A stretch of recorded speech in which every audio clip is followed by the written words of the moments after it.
Hey there, welcome back to another video just like last time. My name is Nick.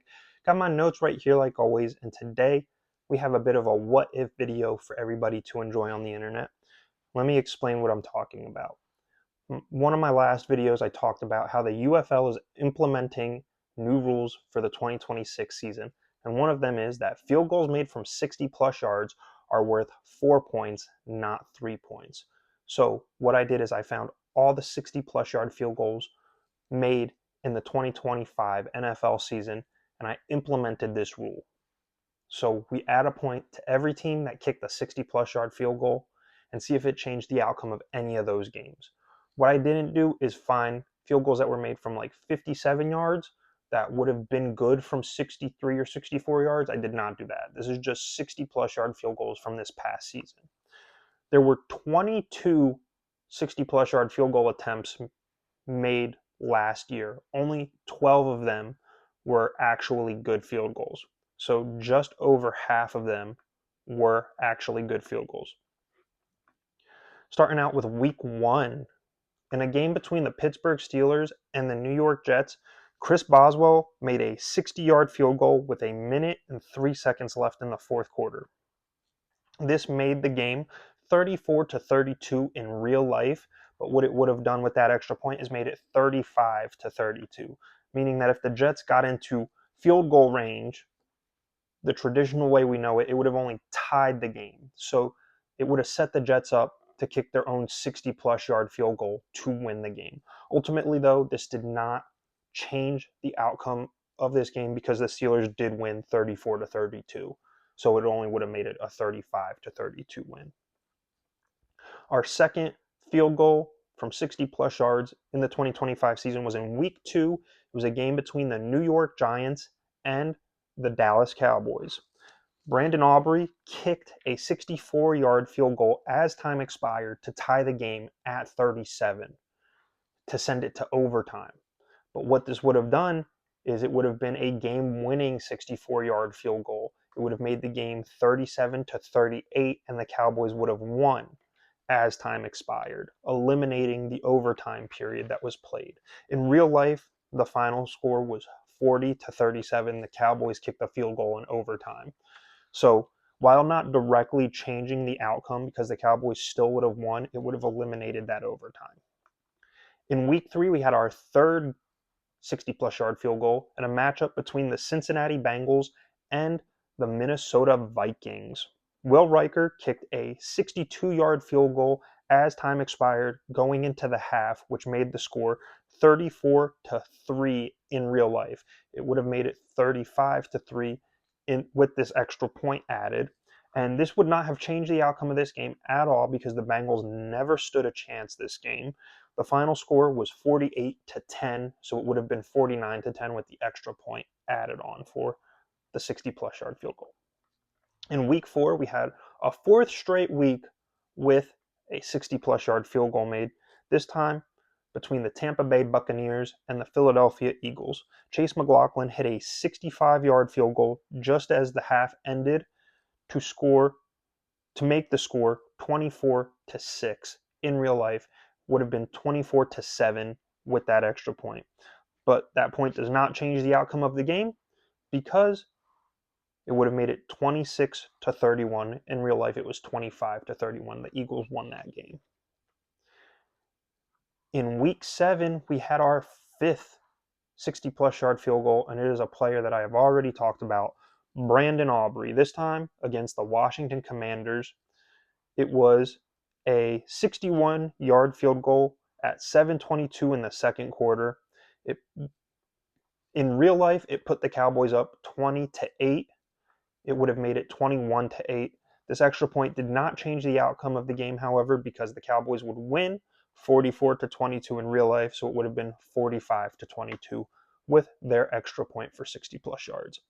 In week 7, we actually had a second 60 plus yard field goal, the 6th of the season, this time between the Green Bay Packers and the Arizona Cardinals.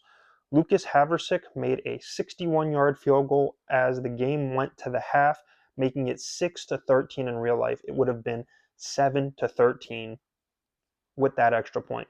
And What I think is interesting with this one is if the Packers, I did not look to see if the Packers had possession. I believe they did, though.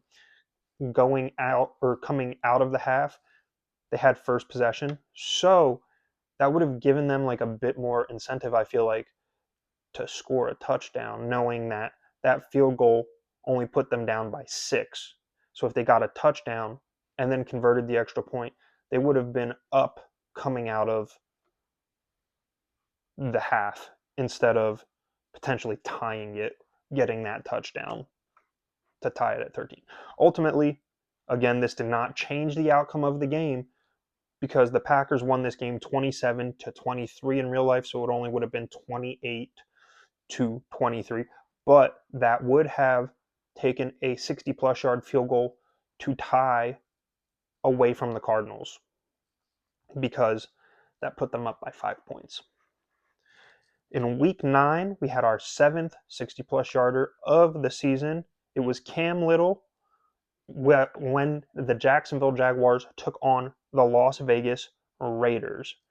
As the clock neared 0 in the first half, Cam Little kicked a 68-yard field goal to set the NFL record for longest field goal kick, which would have made the score at the half 4-6.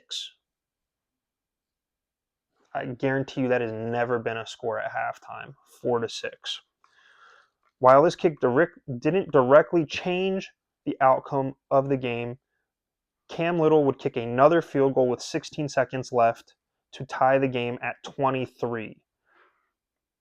So this 68-yard kick ultimately would have put the Jaguars up to 24, giving them a 1-point lead over the Raiders, and it would have made the final score of the game 24-23. In real life, it was a final score of 30-29. Again, one of those games that eliminates the overtime but does not change the outcome of this game.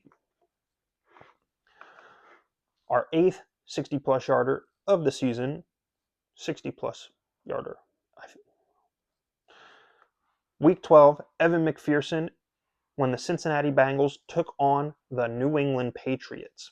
Evan McPherson kicked a 63-yarder as the first half ended to make the score 17-13. It would have been 17-14 with the extra point. Ultimately, again, does not change the outcome of this game because the New England Patriots won 26-20. In real life, it would have been 21 if they had gotten that extra point. Week 14, Brandon Aubrey came back for thirds as he kicked a 63-yard field goal with 2:49 left in the game against the Detroit Lions. This would have made the game 27-20 at the time the field goal was kicked. It would have made the final score 44-31. In real life, it was a final score of 44-30. That did not change the outcome of the game. Week 15, we got our 10th 60-plus yarder. Blake Grupe hit a 60-yard field goal with 47 seconds left on the clock to give Indy a 16-15 lead, just a 1-point lead. With that extra point, it would have made it 17-15. Again, not changing the final outcome of this game. In week 18, we had Daniel Carlson of the Las Vegas Raiders kicking a 60-yard field goal with 8 seconds left in the game against the Kansas City Chiefs. That gave the Raiders a 14-12 lead. It would not have changed the outcome because that would have given them an extra point, so it would have been a 3-point game instead of a 2-point game. And our 12th 60-plus yard field goal of the game, or of the season, was also week 18. Cam Little, just the second player last season to hit 2 60-plus yard field goals, hit a 61-yard field goal right before the half to make it 32-7. In real life, the final score was 41-7, so it only would have been 42-7. Again, not changing the final score or the outcome of the game.